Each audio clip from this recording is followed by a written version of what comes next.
नमस्कार, मैं हूं आपके साथ विशाल कालरा। देश हित में अगले 1 घंटे तक हम चीन की संपूर्ण कुटिल कथा आपको सुनाएंगे, सरल शब्दों में, तथ्यों और तर्कों के साथ।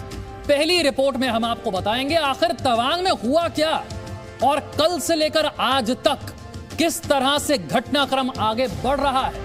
यह रिपोर्ट इसलिए जरूरी है ताकि आपके सामने इस पूरे मामले की बुनियादी तस्वीर साफ हो जाए, आप समझ सकें कि आखिर क्यों हम कह रहे हैं भारत से टकराना ये चीन के बस की बात ही नहीं। अरुणाचल प्रदेश के तवांग में भारत और चीन के सैनिकों के बीच खूनी संघर्ष हुआ है और चीन की साजिश के रिजल्ट भारत के पक्ष में।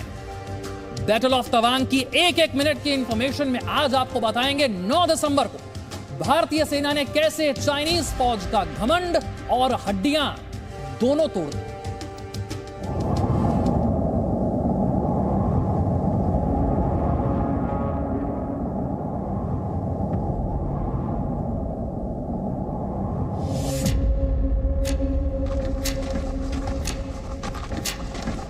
चाइनीज पीएलए ट्रुप्स ने लाइन ऑफ एक्चुअल कंट्रोल पर अतिक्रमण कर फेस ऑफ में हाथापाई भी हुई।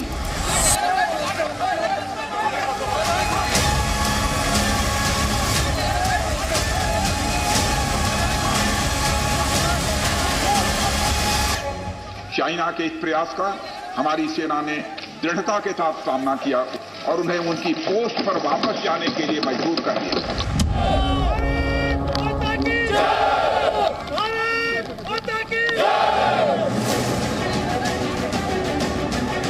तवांग पर कब्जे की तमन्ना रखने वाला चीन एक बार फिर पिट गया।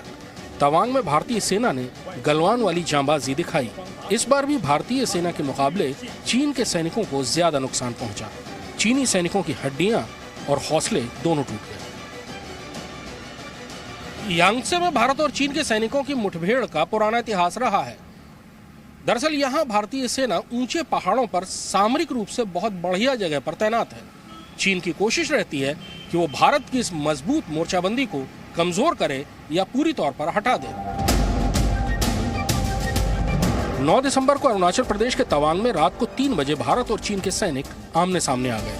17,000 फीट की ऊंचाई पर तवांग के यांगत्से में भारतीय पोस्ट को हटाने के लिए चीन ने घुसपैठ की कोशिश की। चीन के करीब 300 सैनिक कटीले लाठी डंडों से लैस थे। जैसे ही चीन की सेना ने लाइन ऑफ एक्चुअल कंट्रोल पार करने की तैयारी की तो वहां भारतीय सैनिक पहले से तैयार बैठे थे। रात के अंधेरे में भारतीय सेना ने घुसपैठियों को रोका।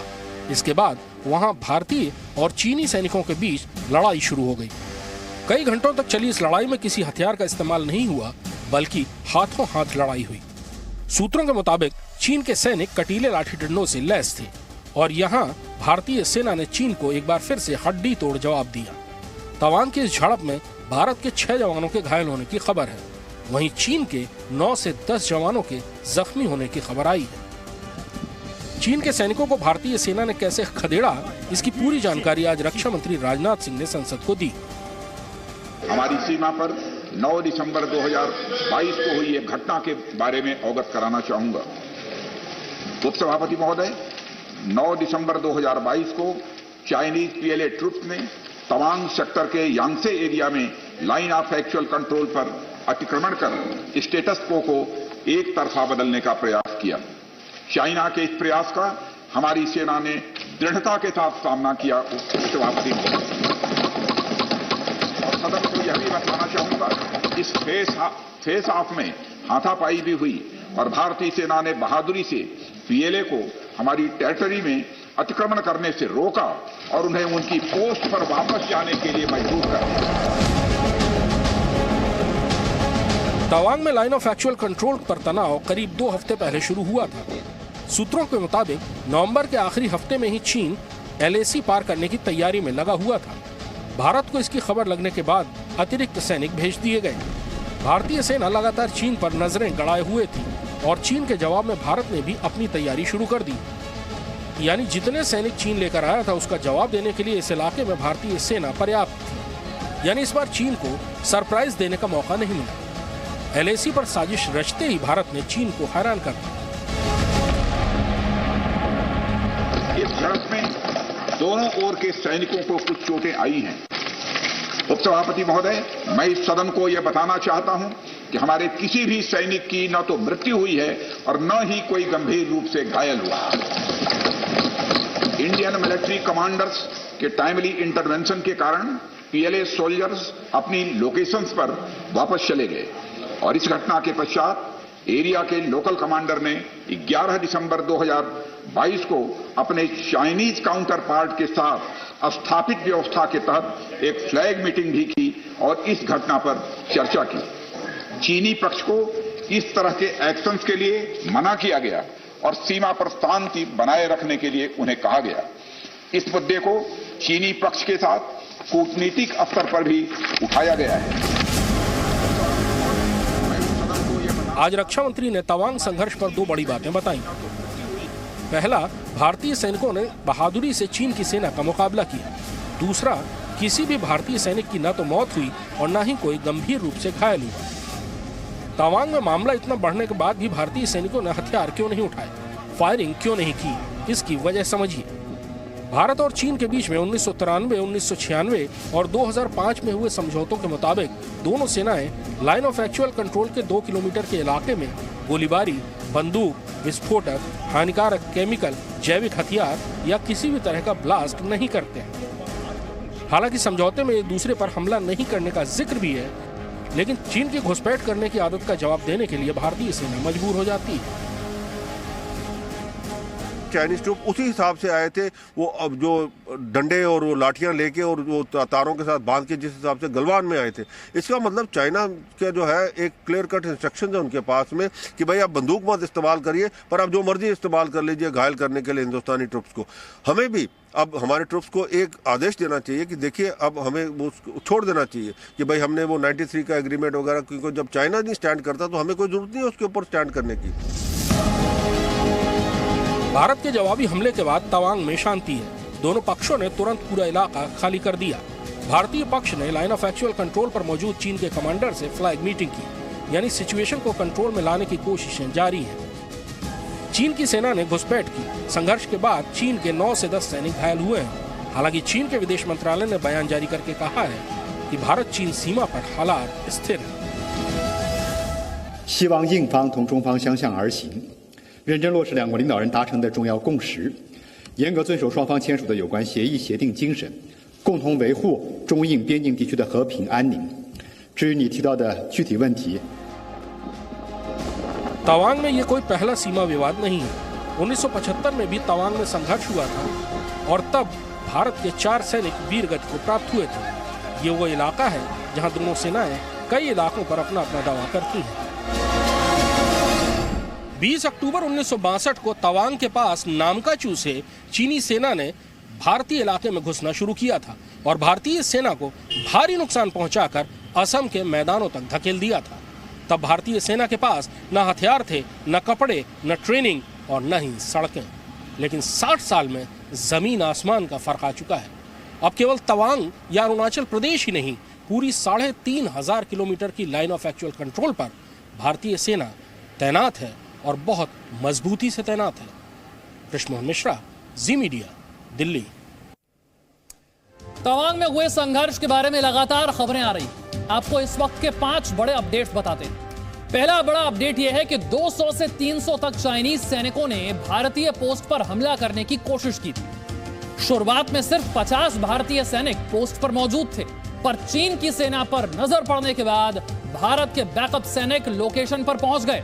सिर्फ 30 मिनटों के अंदर भारतीय सेना उस पोस्ट पर पहुंच गई और चाइनीज आर्मी को ऐसी तेजी की उम्मीद नहीं थी। भारतीय जवानों पर हमला करने के लिए चीन के सैनिक कटीले तार, टेजर गन और लाठी डंडों से लैस होकर आए थे। गलवान में चीन ने भारत पर सरप्राइज अटैक किया था, पर तवांग में भारतीय सेना मुकाबले के लिए पूरी तरह से तैयार थी। तवांग में चीन को 2 मोर्चों पर शिकस्त का सामना करना पड़ा है। जमीन पर भारतीय सैनिकों ने उसे परास्त कर दिया और आसमान में भारतीय वायुसेना के जांबाज तैनात रहे। तवांग में भारतीय सेना के सुखोई फाइटर जेट ने चीन की आसमानी घुसपैठ को फेल कर दिया। तवांग के लिए इलाके में चाइनीज आर्मी की बेइज्जती पर एक और स्पेशल रिपोर्ट आपको दिखाते हैं।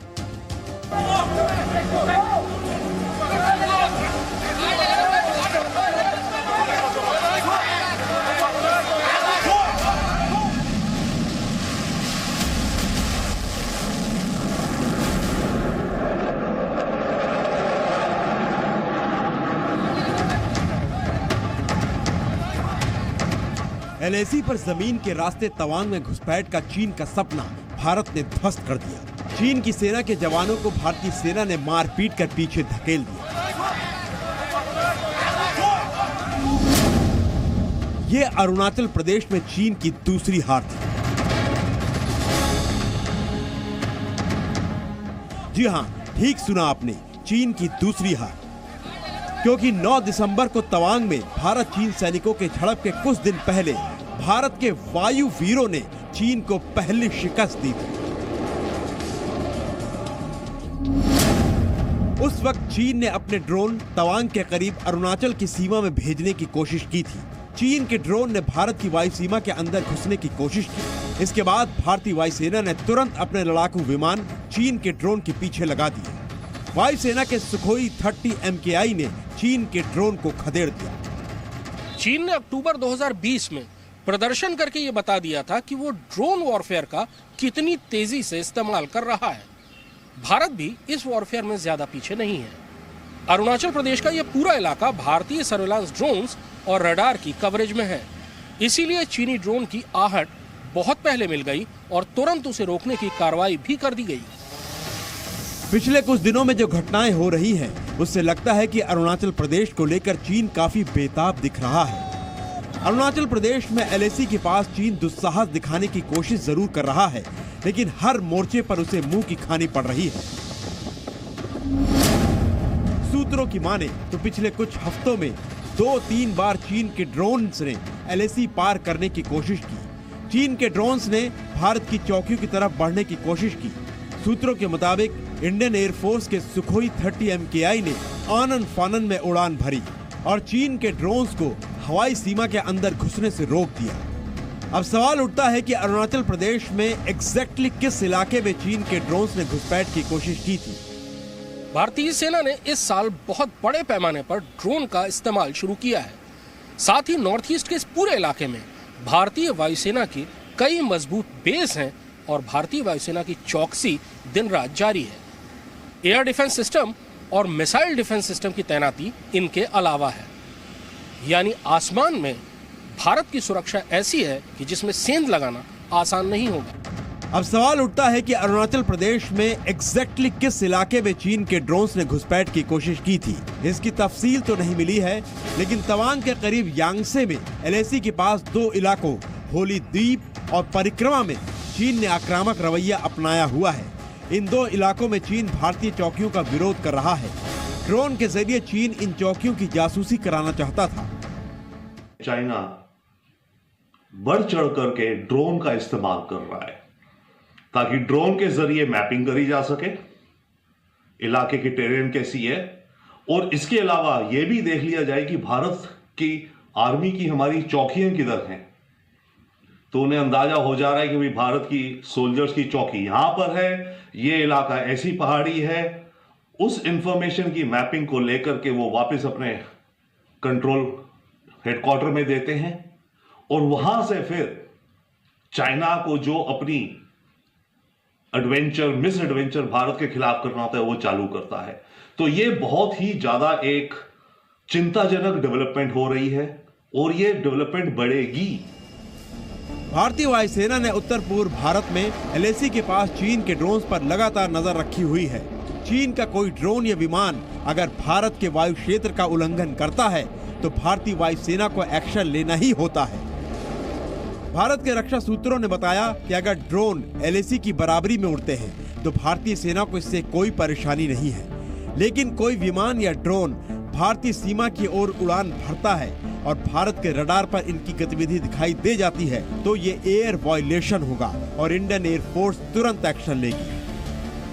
बात यह है कि अब भारत को अर्जेंटली एक और डायमेंशन पे अपने को तैयार करना पड़ेगा, जो कि होगा काउंटर ड्रोन ऑफेंसिव। देखिए, आप एक छोटे ड्रोन के लिए बहुत बड़ा हवाई जहाज तो इस्तेमाल नहीं कर सकते ना। वो बड़े फाइटर एयरक्राफ्ट को छोटा ड्रोन दिखेगा, वो कैसे मारेगा उसको, वो भी अभी अलग अलग मामला है। तो हर ड्रोन का जो साइज होगा, उस साइज के लिए एक अलग स्ट्रैटेजी होगी उसको काउंटर करने की, उसको मार गिराने की बेसिकली, या पीछे भगाने की।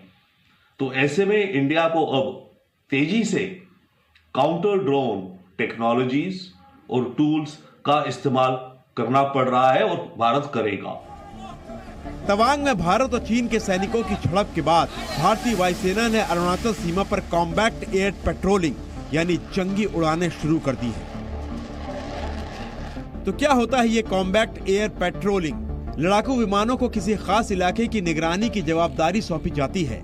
आमतौर पर ऐसे मिशन रणनीतिक तौर पर संवेदनशील हिस्से जैसे वॉर जोन, जमीन या समंदर की हिफाजत के लिए लॉन्च किए जाते हैं। ऐसे मिशन के तहत फाइटर एयरक्राफ्ट को घुसपैठ करने वाले विमान या किसी और मशीनरी को मार गिराने का आदेश दिया जाता है।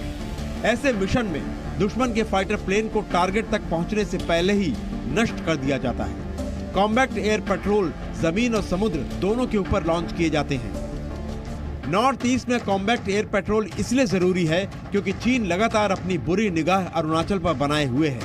जब आसमान के जरिए घुसपैठ और जासूसी का चीन का प्लान फेल हो गया तो उसने तवांग में जमीन से सैनिकों को घुसपैठ कराने की कोशिश की, लेकिन भारतीय सेना के जांबाज जवानों ने चीन के अरमानों पर पानी फेर दिया और ऐसा करारा जवाब दिया कि चीन को गलवान की हार याद आ गई। कृष्ण मोहन मिश्रा के साथ ब्यूरो रिपोर्ट, जी मीडिया।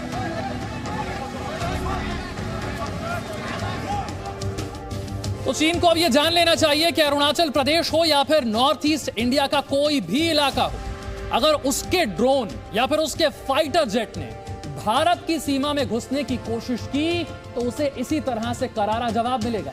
नॉर्थ ईस्ट में भारतीय वायुसेना की तैनाती काफी मजबूत है। आपको बताते हैं कि नॉर्थ ईस्ट इंडिया में कौन से लड़ाकू विमान कहां कहां तैनात हैं जो पलक झपकते ही चीन की हिमाकतों को जवाब देने के लिए तैयार है। असम के तेजपुर एयरबेस पर सुखोई 30 MKI फाइटर जेट का बेड़ा तैनात है। तेजपुर से तवांग की हवाई दूरी है 328 किलोमीटर। इसी दूरी को सुखोई 30 MKI सिर्फ 10 मिनट के अंदर अंदर तय कर सकता है। तेजपुर के अलावा देखिए असम के छाबुआ एयरबेस पर सुखोई 30 MKI तैनात है। यहां से भी सुखोई 30 सिर्फ 10 मिनट के अंदर अंदर तवांग पहुंच सकता है। यही नहीं, अरुणाचल प्रदेश के पासीघाट में भी एयरबेस है और यहां पर सुखोई 30 फाइटर जेट तैनात है। पासीघाट चीन की सीमा से सिर्फ 100 किलोमीटर दूर है। इसके अलावा पश्चिम बंगाल के हाशिमारा एयरबेस पर भी सबसे लेटेस्ट फ्रांस से खरीदे गए रफाल फाइटर विमान तैनात किए गए हैं जो काफी कम वक्त में पूरे नॉर्थ ईस्ट को कवर कर सकते हैं। यही नहीं, असम में रक्षा मंत्रालय ने रूस का एयर डिफेंस सिस्टम S-400 भी तैनात किया हुआ है। उत्तर पूर्व में आसमान में किसी भी तरह के हमले का मुकाबला करने के लिए हम सक्षम हैं। S-400 मोबाइल सिस्टम है जिसे सड़क के जरिए लाया जा सकता है। S-400 विमान क्रूज और बैलिस्टिक मिसाइलों और हाइपरसोनिक हथियारों को भी नष्ट करने में सक्षम है।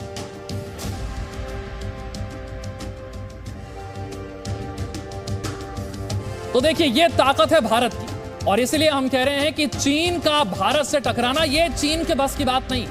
जैसे गलवान में मुंह की खाई वैसे ही तवांग में मुंह की खाई और आगे अगर कोई ऐसी हिमाकत की एक बार फिर इसी तरह से हड्डी तोड़ जवाब उसे मिलेगा। वक्त एक छोटे से ब्रेक का है और ब्रेक के बाद आगे आपको दिखाएंगे पिछले 60 सालों से चीन तवांग के लिए क्यों तड़प रहा है। तवांग में हुई झड़प के बारे में तो आपने जान लिया, लेकिन तवांग का इलाका ये चीन के लिए इतना महत्वपूर्ण है क्यों, जरा ये समझ लीजिए। यहां कब्जा करने के लिए चीन इतना तड़प क्यों रहा है, इसे समझते हैं। यह इलाका चीन भूटान का जंक्शन और चीन काफी दिनों से यहां पर कब्जा करने की साजिश कर रहा है। 17,000 फीट की ऊंचाई पर मौजूद तवांग से LAC के दोनों तरफ आसानी से निगरानी की जा सकती है। किसी भी मूवमेंट पर नजर रखी जा सकती है, इसीलिए तवांग महत्वपूर्ण है। हालांकि तवांग में ऊंचाई यानी कि चोटी पर भारत का कंट्रोल है और चीन की सेना है निचले इलाके में, यानी कि चीन के लिए यह कोशिश बिल्कुल भी आसान नहीं। तवांग में LAC को क्रॉस करने का पॉइंट है। अगर यहां चीन यहां से दाखिल होता है तो फिर वो पूरे अरुणाचल पर कब्जा कर सकता है। और भारतीय सेना ने 9 दिसंबर को चीन के इसी सपने को चकनाचूर करके रख दिया। तवांग में एलएसी पर भारतीय सेना ने क्या क्या तैयारियां की, कहां कौन से हथियार तैनात हैं, चीन का मुकाबला भारतीय सेना कैसे कर रही है, उसकी पूरी रिपोर्ट देखिए।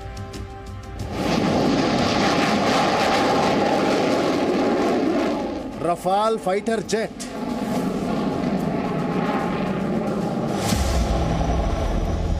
लड़ाकू helicopter, Sukhoi 30 MKI, Pinaka rocket launcher,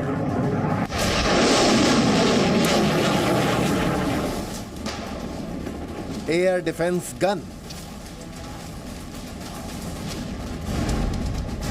heron drone. Border पर चीन का मुंहतोड़ जवाब देने के लिए इंडियन आर्मी ने फुल प्रूफ तैयारी की है। अरुणाचल प्रदेश में बॉर्डर पर चीन की टेढ़ी नजर है। आए दिन सबसे बड़े दुश्मन चीन के नापाक मंसूबे सामने आते रहते हैं। आदत से मजबूर चीन एलएसी पर कोई न कोई हिमाकत करता ही रहता है और चीन का जवाब देने के लिए अरुणाचल प्रदेश में अटैक हेलीकॉप्टर से लेकर परिवहन हेलीकॉप्टर और ड्रोन भी तैनात हैं।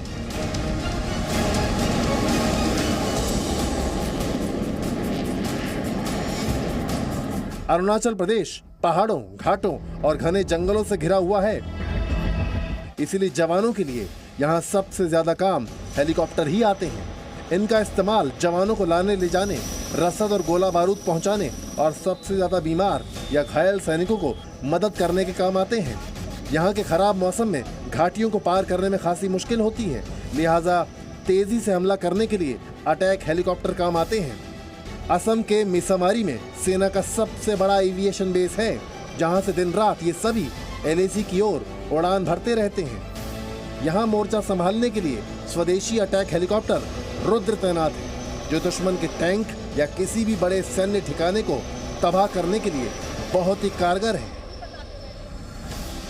इनके अपने अपने अलग फ़ायदे हैं और हर लोकेशन में एज़ पर द रिक्वायरमेंट इनके अलग उपयोग होते हैं। जैसे कि आप यूएवी कहते हैं, ये एक अनमैन्ड व्हीकल है, एक तरीके से अनमैन्ड एयरक्राफ्ट है, जिसकी रेंज अराउंड 300 से 400 किलोमीटर तक होती है। तो आप यहाँ मीसामारी में बैठे हैं, आप काफ़ी आगे तक रेकी कर सकते हैं। इसका सबसे बड़ा एडवांटेज है, एक तो इसकी स्टेट ऑफ आर्ट टेक्नोलॉजी, ये बहुत ही टेक्निकल इक्विपमेंट है। तो इसका जो भी कैमरा, सेंसर्स एंड जो भी रेकी रिकॉर्ड्स हैं, वो आप बहुत फॉरवर्ड एरिया के इस ग्राउंड कंट्रोल स्टेशन जो यहाँ पे जो एक्सटर्नल और इंटरनल पायलट बैठते हैं, उनके थ्रू आप सारी इन्फॉर्मेशन हो सकते हैं। अरुणाचल प्रदेश में हेरॉन मार्क 1 यूएवी की तैनाती भी मददगार है, जो इस बहुत बड़े इलाके पर नजर रखता है। मिसामारी एयरबेस का इस्तेमाल दूसरे विश्व युद्ध में फ्लाइंग द हम्प बहुत मशहूर ऑपरेशन था, जिसमें अमेरिकन फोर्सेस ने चीन में फंसी हुई अपनी फोर्सेस को सप्लाई करने के लिए हिमालय पार किया था और उस दौरान आधे से ज़्यादा एयरक्राफ्ट गायब हुए थे। बहुत मशहूर वाकया है। मिसामारी एयरबेस आज की तारीख में भी भारतीय सेनाओं के लिए एक बहुत महत्वपूर्ण बेस है। नए इंडक्शन में Heron mark 1 unmanned aerial vehicle है, जो रैकी निगरानी के काम आता है। महत्वपूर्ण इसलिए क्योंकि इस इलाके में, अरुणाचल प्रदेश के इस इलाके में घने जंगल हैं, गहरी खाइयाँ हैं, गहरे घाटियाँ हैं और बहुत ऊंचे पहाड़ हैं। ऐसे में निगरानी में ये बहुत काम आता है। हमारे साथ मेजर कार्तिक गर्ग हैं। कैपेबिलिटीज़ क्या है इसकी? कैपेबिलिटीज़ जैसा कि मैंने आपको पहले भी बताया था, ये वो एयरक्राफ्ट है जो कि अपने पावरफुल इंजन की वजह से 30,000 फीट के ऑल्टीट्यूड पर क्लाइंब कर उसके बाद आपको जहाँ भी आप हैं वहाँ से 20 किलोमीटर से 30 kilometre deep inside the territory ये आपको कवरेज देता है। एंड मोस्ट इम्पॉर्टेंट, एक टैक्टिकल बैटल एरिया कमांडर के लिए वो है कि वो अपनी फोर्सेस एक जगह से दूसरी जगह स्विच कर सकता है जब उनके पास एक आई इन द स्काई होगा। That is the aircraft is a eye in the sky.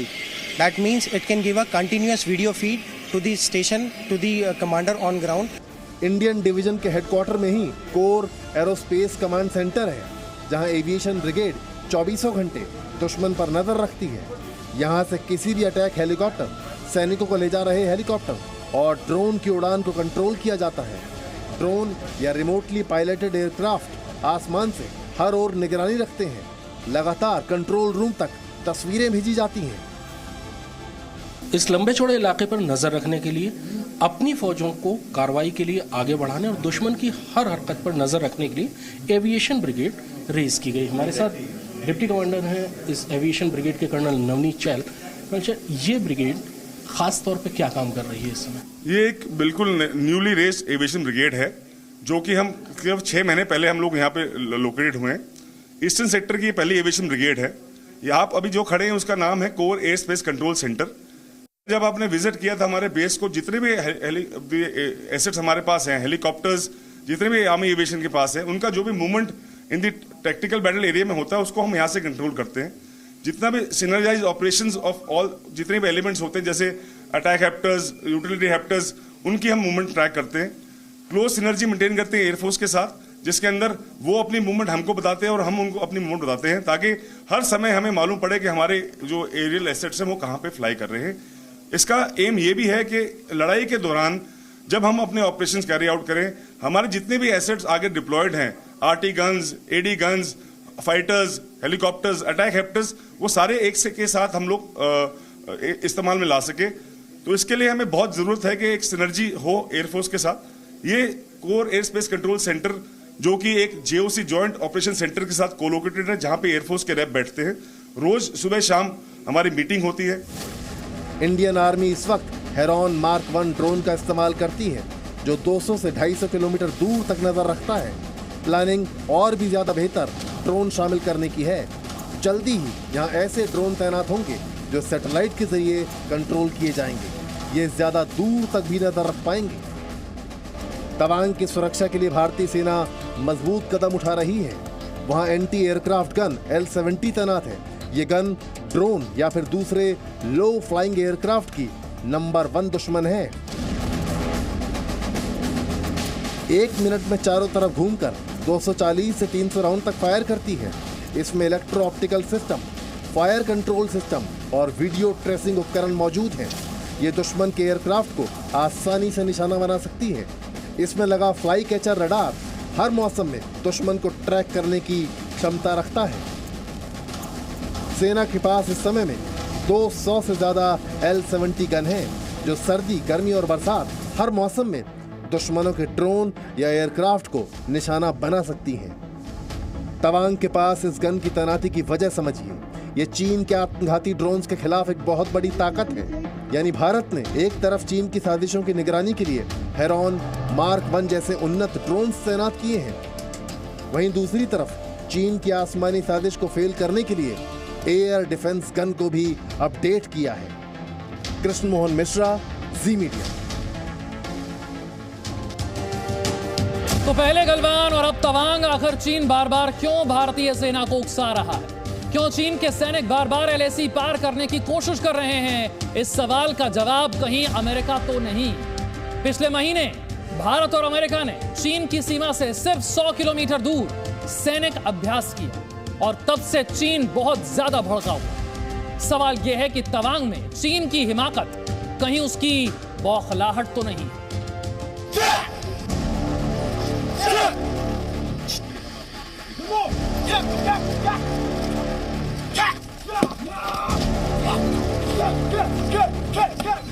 क्या तवांग की घटना के पीछे ये तस्वीरें तो जिम्मेदार नहीं?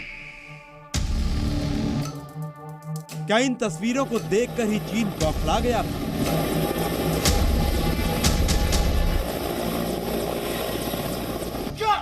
ये तस्वीरें हैं उत्तराखंड की औली की, और यहां भारत और अमेरिका के सैनिक जंग का अभ्यास कर रहे हैं। औली वो जगह है जो लाइन ऑफ एक्चुअल कंट्रोल यानी LAC से सिर्फ 100 किलोमीटर दूर है। 15 नवंबर से 2 दिसंबर तक औली में भारत अमेरिका के बीच सैन्य अभ्यास चला था। तब चीन ने इस अभ्यास का ये कहकर कड़ा विरोध किया था कि ये अभ्यास भारत चीन के बीच समझौते की भावना का उल्लंघन है। 1993年和1996年有关协定精神不利于中印两国之间的信任，中方已经就此向印方表达了关切。तो क्या भारत और अमेरिका के बीच बढ़ती करीबी से ही चीन परेशान है? आप जरा भारत अमेरिकी फौज की ज्वाइंट एक्सरसाइज की ये तस्वीर भी देखिए। इसमें भारतीय फौज ने अमेरिकी सैनिकों को ये करके दिखाया कि कैसे उन्होंने गलवान में चीन के सैनिकों को बिना हथियार के हराया था, कैसे चाइनीज सैनिकों को हैंड टू हैंड कॉम्बैट में पछाड़ा था। अभ्यास की इन तस्वीरों को देखने के बाद चीन को बहुत मिर्ची लगी थी। उसने यहां तक आरोप लगा दिया था कि ये LAC पर शांति भंग करने की कोशिश है। भारत अमेरिका सैन्य अभ्यास के सिर्फ एक हफ्ते बाद तवांग में चीनी सैनिकों ने घुसपैठ की कोशिश की। जानकारों के मुताबिक चीन भारत को सबक सिखाना चाहता था कि अमेरिका से ज्यादा करीबी रिश्ता मत रखो।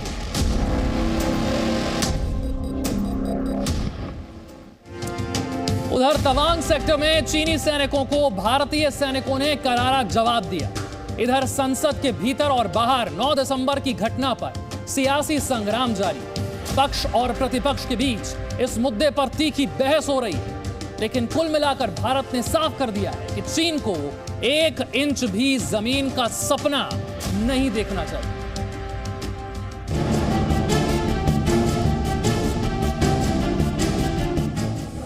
मुझे भी थोड़ा आश्चर्य लगा। फिर मैंने प्रश्नकाल के सूची को देखा तो 5 नंबर का प्रश्न देखकर मैं इनकी चिंता समझ गया। मुझे तो लगता है रक्षा मंत्री खुद को और रक्षा नहीं कर पाते हैं। रक्षा मंत्री खुद को रक्षा नहीं कर पाते हैं। पीएलए को हमारी टेरिटरी में अतिक्रमण करने से रोका और उन्हें उनकी पोस्ट पर वापस जाने के लिए मजबूर कर दिया। अध्यक्ष महोदय, हमारे किसी भी सैनिक की न तो मृत्यु हुई है और न ही कोई गंभीर रूप से घायल हुआ है। ये तमाम हरकतें कर रहा है, इसलिए कर रहा है क्योंकि वो देश के प्रधानमंत्री की तबीयत से वाकिफ हो चुके हैं कि प्रधानमंत्री मोदी कभी नहीं बोलेंगे चीन घुस रहा है।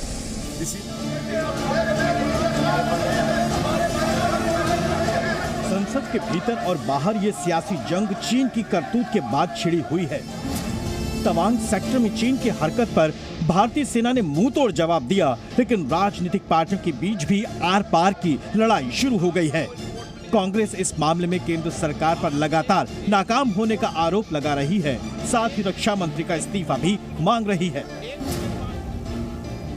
कांग्रेस से सवाल उठाए कि रक्षा मंत्री से पहले गृह मंत्री अमित शाह कैसे संसद के बाहर बयान दे सकते हैं। रक्षा मंत्री अपने बयान पेश करेंगे, उसके पहले किस हैसियत से एक गृह मंत्री अपने बयान पेश करते हैं, वो भी सदन की बाहर। इससे पहले गृह मंत्री अमित शाह ने 2 बातें कही। पहली बात ये कि क्यों कांग्रेस प्रश्नकाल के दौरान संसद नहीं चलने दे रही है, और दूसरी ये कि चीन को 1 इंच भी जमीन नहीं लेने देंगे। जब तक भारतीय जनता पार्टी की मोदी सरकार चल रही है, 1 इंच जमीन पर भी कोई कब्जा नहीं कर सकता। कल मुझे भी थोड़ा आश्चर्य लगा। फिर मैंने प्रश्नकाल के सूची को देखा तो 5 नंबर का प्रश्न देखकर मैं इनकी चिंता समझ गया। सियासी गलियारों में हंगामा 9 दिसंबर को तवांग सेक्टर में हुई चीन की हरकत को लेकर था, लेकिन चर्चा राजीव गांधी फाउंडेशन को लेकर होने लगी। बीजेपी ने चीन से चंदे लेने का आरोप लगाते हुए हमला बोला तो कांग्रेस ने भी पलटवार किया। वो चीज अलग है, अगर हम गलती करें तो चौरस्ते पे वो फांसी लगा। लेकिन राजीव गांधी फाउंडेशन कहाँ से पैसा लिया है? वो पैसा अगर कोई दिए थे चंदा की हैसियत से या कुछ दूसरे कोई मतलब बेजा इस्तेमाल करने के लिए, इसमें कोई अगर घपला है तो सरकार की जिम्मेवारी है सारे घपला को उजागर करना। गृह मंत्री अमित शाह संसद के बाहर भी चंदे पर कांग्रेस को घेरते रहे। मैं चाहता हूं ये दोगला रवैया जनता के सामने नहीं चलता है। जनता सब देख रही है। सुरक्षा परिषद की सदस्यता आपने निजी संबंधों को बनाने के लिए चीन की भेंट कर दी है। गृह मंत्री ने संसद के बाहर तो रक्षा मंत्री ने संसद के भीतर दोनों सदनों को आश्वस्त किया कि भारतीय सैनिकों ने बहादुरी से चीनी सैनिकों को पीछे खदेड़ दिया है। चाइना के इस प्रयास का हमारी सेना ने दृढ़ता के साथ सामना किया है। अध्यक्ष महोदय, इस सियासी जंग के बीच असदुद्दीन ओवैसी भी केंद्र सरकार पर तीखा हमला बोलते रहे। आप है ना, 8 साल में गलवान हुआ, 8 साल में डोकलाम हुआ, 8 साल में ये हो रहा है। मामला देश की सुरक्षा का है और मौका चीन के हरकतों पर जवाब देने का। इसलिए देश के पूर्व सैनिकों को सियासी बयानों पर आपत्ति है। अब पार्लियामेंट में क्या होगा, बातचीत ही होगी।